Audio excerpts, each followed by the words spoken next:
আমি এতিয়া ধৈৰ্য কোঁৱৰ ডাঙৰীয়া ডিমুৰ আৰু তেখেতৰ লগত আমি সকলোবিলাক ইয়ালৈ আহিছিলোঁ। এই ঠাইডোখৰ হৈছে বেতবাৰী পঞ্চায়তৰ মাঝি গাঁও। ইয়াত প্ৰায় 60 ঘৰ মানুহ আছে আৰু এই মাঝি গাঁৱলৈ আমি আহিছিলোঁ। ধৈৰ্যদায়ে কিছু সামগ্ৰী লৈ আহিছিল। এতিয়া পানী ইয়াত শুকাইছে। ইয়াত প্ৰতি ঘৰ মানুহত খিৰিকীলৈকে পানী হৈছিল, হয়নে? খিৰিকীৰ ওচৰলৈকে পানী হৈছিল। প্ৰায় প্ৰতি ঘৰ মানুহত প্ৰায় খিৰিকীৰ ওচৰলৈকে পানী হৈছিল। এতিয়া পানীখিনি শুকাইছে। পানীত থকা অৱস্থাত অসমৰ বহু ৰাইজ আহিছিল। আমিও যিমান পাৰোঁ আহিবলৈ চেষ্টা কৰিছিলোঁ। খাদ্য সামগ্ৰী বিভিন্ন ধৰণৰ সামগ্ৰী শিবিৰত দিছিলোঁ। কিন্তু যিহেতু আমি একোগৰাকী এক্টিভিষ্ট আৰু আমি এটা গণ আৰু জাতীয় সংগঠনৰ লগত জড়িত ব্যক্তি, গতিকে কেৱল পানী থকা সময়খিনিতে অহাটো আমাৰ দায়িত্ব নহয়। পানী শুকাই যোৱাৰ পিছত মানুহৰ যিখিনি অভাৱ অভিযোগ, মানুহৰ যিখিনি সমস্যা হৈছে, সেই সমস্যাখিনি কথা পাতি চৰকাৰৰ ওচৰত দাঙি ধৰাটো আমাৰ দায়িত্ব। সেইকাৰণে আজি আমি আহি ৰাইজৰ লগত কথা পাতিছোঁ। ৰাইজৰ লগত কথা পাতোঁতে আমি আচৰিত হৈছোঁ। এই মাঝি গাঁৱৰ এই সমষ্টিটো হৈছে ডিমৌ সমষ্টি।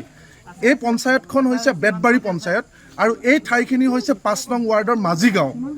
এই অঞ্চলটোত এই গাঁওখনত 60 ঘৰ মানুহ আছে। 60 ঘৰ মানুহৰ এঘৰো মানুহে চৰকাৰে দিয়া তৎকালীন 15,000 টকাকৈ পোৱা নাই। অথচ গোটেই গাঁওখন এডিঙি বুকুত ডুবি আছিল। যোৱাকালি আমি দেখিলোঁ ৰাজহ দুৰ্যোগ ব্যৱস্থাপনা আৰু বান নিয়ন্ত্ৰণ মন্ত্ৰী কেশৱ মহন্ত ডাঙৰীয়াই কোনো ঠাইত গৈ ছাডেন ভিজিট দি আমি যিবিলাক দাবী কৰি আহিছিলোঁ যে ৰাইজে পোৱা নাই, তাক প্ৰত্যাহ্বান জনাই তেওঁ ছাডেন ভিজিট দি কিছু নাটক কৰা দেখিছোঁ।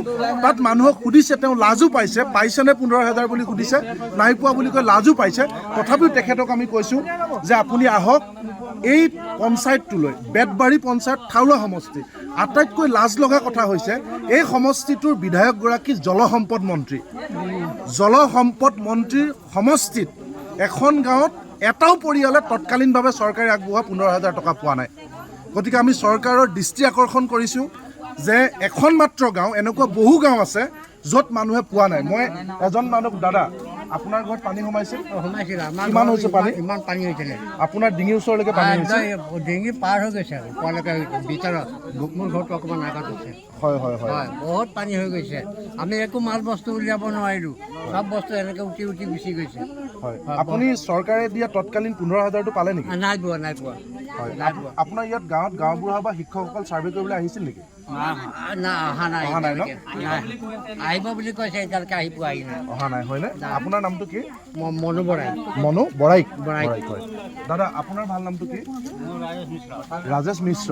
আপুনি এখন মাঝি গাঁৱৰ মানুহ, বেতবাৰী পঞ্চায়ত, থাৰুৱা ডিমৌ সমষ্টি। আপুনি 15,000 টকাটো পালে নেকি? নাই পোৱা ন? আপোনাৰ ঘৰত পানী সোমাইছিল? কিমানলৈকে সোমাইছিল? আপোনাৰ নাকৰ ওচৰলৈকে পানী সোমাইছিল?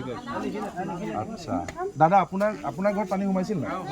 কিমানলৈকে কিমান হৈছে? এবুকু পানী। ঘৰৰ কি বস্তু অনিষ্ট হ'ল? গোটেই বস্তুৱে নষ্ট হ'ল। অকল 2-4টা কাপোৰহে বচাব পাৰিলোঁ। বাকীটো চব চৰকাৰে আগবঢ়োৱা 15,000 টকাটো পাইছে? নাই, একো পোৱা নাই। নাই পোৱা ন? নাই পোৱা। গাঁওবুঢ়া বা শিক্ষকসকল ছাৰ্ভে কৰিবলৈ আহিছিল নেকি? নাই অহা নাই ন? অহা নাই এতিয়ালৈকে। আহিব বুলি কৈছে, অহা নাই ন? মুঠতে 15,000 টকাটো পোৱা নাই। নাই। আপোনাৰ নামটো দাদা?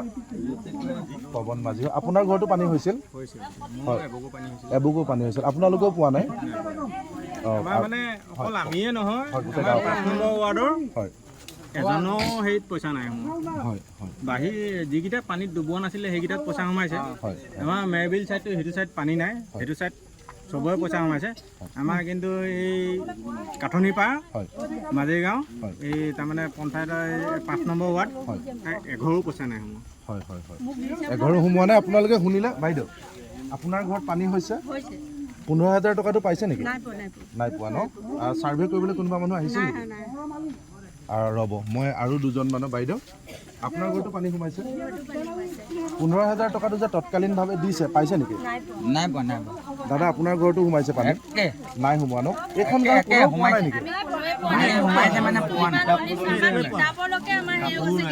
কাপোৰো নাই, কিন্তু আমাক আজিলৈকে একো হেৰি কৰিবলৈ অহা নাই। চৰকাৰৰ ফালৰ পৰা মানে আমি সেইবিলাক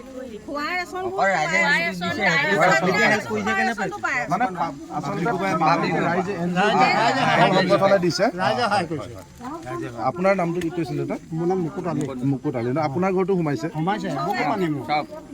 চাওক, মই ইয়াত ধৈৰ্যদাও আছে, ধৈৰ্যদাকো মই মাতিম। ধৈৰ্যদাই চাওক, এই ৰাতিখন বিলাই আছে। আমি পুনৰবাৰ কৈছোঁ যে আমি কেৱল পানী সোমাই থাকোঁতে কেম্পত আহি খানা বিলোৱাটোৱে আমাৰ কেৱল দায়িত্ব নহয়, যে আমি একোজন এক্টিভিষ্ট হিচাপে আমাৰ দায়িত্ব পানী শুকোৱাৰ পিছত ৰাইজ কেনেকৈ আছে।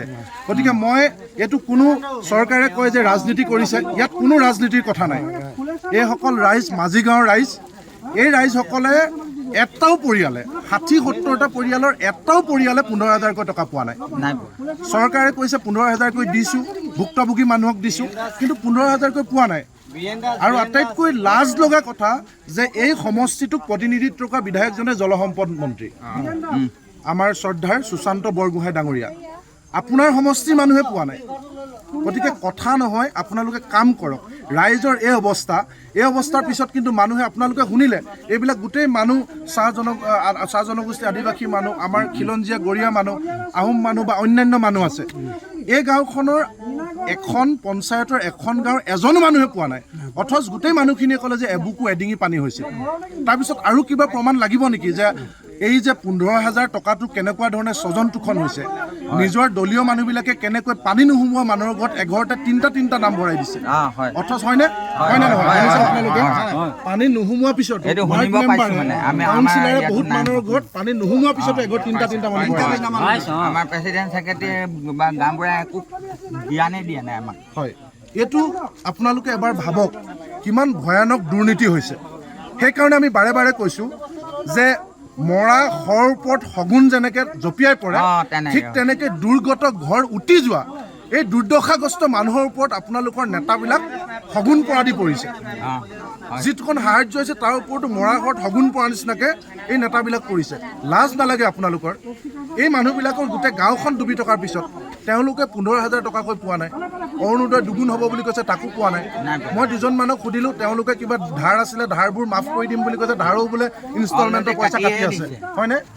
যিবিলাকৰ ধাৰ আছিল ধাৰৰ পইচা কাটিছে, বেংকৰ লোনৰ পইচা কাটিছে। হয়, ইলেক্ট্ৰিচিটি বিল আহিছে নে? ভাইটি এক মিনিট ৰ'বা। চৰকাৰে কৈছিল যে জুলাই মাহৰ বা এই মাহৰ সম্পূৰ্ণকৈ যোৱা মাহটোৰ কাৰেণ্টৰ পইচা মাফ কৰি দিম বুলি কৈছে। মাফ কৰিছে নেকি? বিল আহিছে, যোৱা মাহৰ বিল আজি আহিছে, হয়নে? আগষ্ট মাহত আহিছে, মানে যোৱা মাহৰ বিল আহিছে। জুলাই মাহৰ বিল চৰকাৰে মাফ কৰিম বুলি কৈছে, নকৰিলে। আৰু কাৰ ধাৰ কাটিছে? বন্ধন আৰোহণৰ কাৰোবাৰ ধাৰ। অফিচত কমপ্লেইন দিবৰ কাৰণে গ'লোঁ যে মোৰ কাৰেণ্ট লাইট নাই জ্বলোৱা, মোৰ যে বিলটো যে কেলৈ উঠি আছে। মই মোবাইলত চেক কৰিছোঁ, মই অফিচত কমপ্লেইন দিলোঁ, এইটো কিবা বোলে টেক্স কাটে বুলি কৈছে। 1 কিলোৱাটৰ 2 টকাকৈ দিনত কাটে বুলি কৈছে। নহয় দাদা, চাওক, তেওঁলোকে স্মাৰ্ট মিটাৰ লগাই দিছে, হয়নে? স্মাৰ্ট মিটাৰত আগতীয়াকৈ আমাৰ পইচা কাটিছে, গতিকে সেইটো তেওঁলোকে আমাক ঘূৰাই দিব লাগে। ফ্ৰী মানে কি? আমাৰ পৰা আগতীয়াকৈ পইচা লৈছিল, হয়নে? পইচা লোৱা পইচাটো ঘূৰাই দিব লাগিব। এতিয়া তেওঁলোকে বা লৈছে, গোটেই পৃথিৱীৰ মানুহৰ ওচৰত বা লৈছে যে জুলাই মাহৰ কাৰেণ্টৰ পইচা আমি ৰেহাই কৰি দিলোঁ। গতিকে ৰেহাই নাই কৰা কাৰো, হয়নে নহয়? বেংকৰ ইনষ্টলমেণ্টৰ, গাড়ী ইনষ্টলমেণ্টৰ পইচা কাটি আছে পানীৰ সময়ত, হয়নে নহয় বাইদেউ?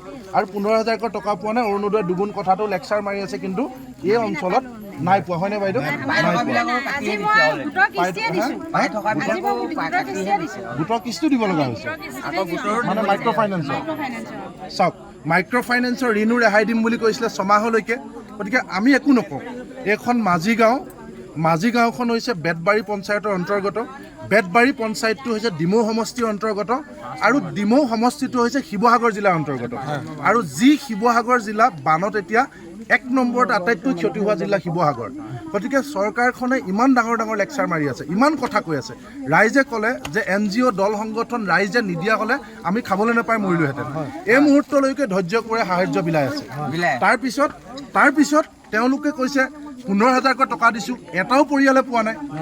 ইলেক্ট্ৰিচিটি ৰেহাই দিছোঁ বুলি কৈছে, ৰাইজে কৈ আছে শুনিছে, সকলোৰে বিল আহিছে। মাইক্ৰ' ফাইনেন্সৰ ঋণ ৰেহাই দিছোঁ বুলি কৈছে, সকলোৱে ইনষ্টলমেণ্টৰ পইচা আজি দিব লগা হৈছে। অৰুণোদয় দুগুণ কৰি দিছে বুলি কৈছে, তেওঁলোকে পোৱা নাই। কাক দিছে? কোনে পাইছে? তাৰ বিপৰীতে কিন্তু পালি নেতাবিলাকে, চৰকাৰী মানুহবিলাকে বানপানী নোহোৱা মানুহৰ ঘৰত 3টা-4টাকৈ ভৰাই দিছে, যাৰ ঘৰত পানী হোৱা নাই। এই মানুহবিলাকৰ ঘৰত এবুকু এডিঙিলৈকে পানী হৈছে। গাঁওবুঢ়া আছে, SDC আছে, সকলোকে সোধক। বেতবাৰী পঞ্চায়তৰ অন্তৰ্গত ডিমৌ সমষ্টিৰ অন্তৰ্গত মাজিগাঁও 5 নম্বৰ ৱাৰ্ডত নাও লৈ চলিব লগা হৈছিল 14-15 দিন। সেই গাঁওখনত কিয় 15,০০০কৈ টকা পোৱা নাই, সেই কথাটো আমি ডিচিজন ধৃতৰাষ্ট্ৰ নেকি, ডিচিজন অন্ধ নেকি, কণা নেকি, SDC কণা নেকি, গাঁওবুঢ়া কণা নেকি, এই মানুহবিলাকক আমি চাবলৈ আহ্বান জনাইছোঁ। আৰু এনেই শূন্যত গদা ঘূৰাই লাভ নাই। এতিয়া ৰাতি 10 বজাত আমি এই ভিডিঅ' বনাই আছোঁ। আপোনালোকে এই কথাখিনি চাওক আৰু মাজি গাঁৱত অনতি বিলম্বে প্ৰতিটো পৰিয়ালক 15,000কৈ দিয়া ব্যৱস্থা কৰক।